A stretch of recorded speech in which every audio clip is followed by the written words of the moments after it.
ছোট্ট ছোট্ট দিদি তোমরা? আরে আরে তোকে উঠতে হবে না। না না ঠিক আছে। এই তোর যে এত বড় একটা অসুখ আছে, কই আমাদেরকে তো কোনোদিন বলিসনি। ও তোমরা দুঃখ পাও বলে বলিনি। জানো দিদি, ডাক্তারে বলেছে আমি নাকি বাঁচবো না। তোমরা কোনো চিন্তা করো না, আমার মাথায় পড়ে বসতে। ও মা, তুমি দিদিদেরকে মাঝে মাঝে পিঠে মুড়ি খাওয়াবো হবে?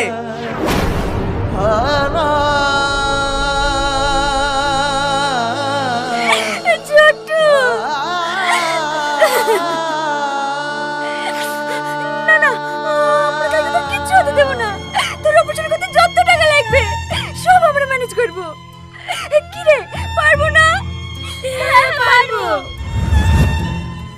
আমরা ওই ছোট্টকে বাঁচানোর জন্য আমাদের কন্যাশ্রীর যা টাকা ছিল সব টাকা হসপিটালে জমা করে দিয়েছি, কিন্তু তাতেও হয়নি।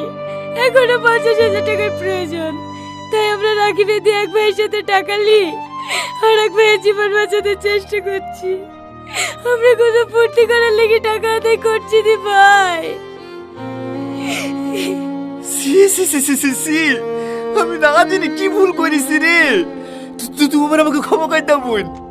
ওই ছোট্টকে বাঁচাতে যত টাকা লাগবে এই সব আমি দেবো। তোমরা আমাকে একবার হসপিটালে নিয়ে চলো। আচ্ছা ঠিক আছে, চলে।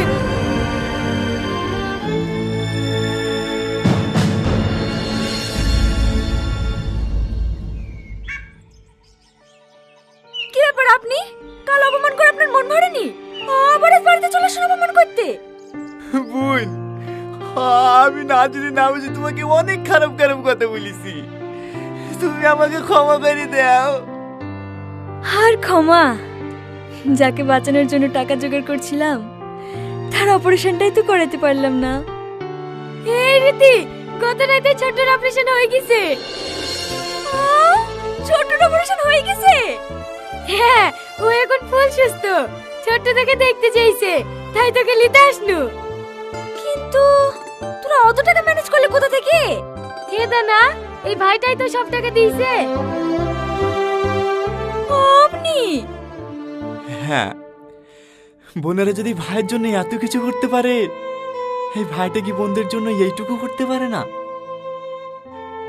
তুমি আমার একটা আবদার রাখবে বোন। কি? এই রাখিটা আমার হাতে পরিয়ে দাও না।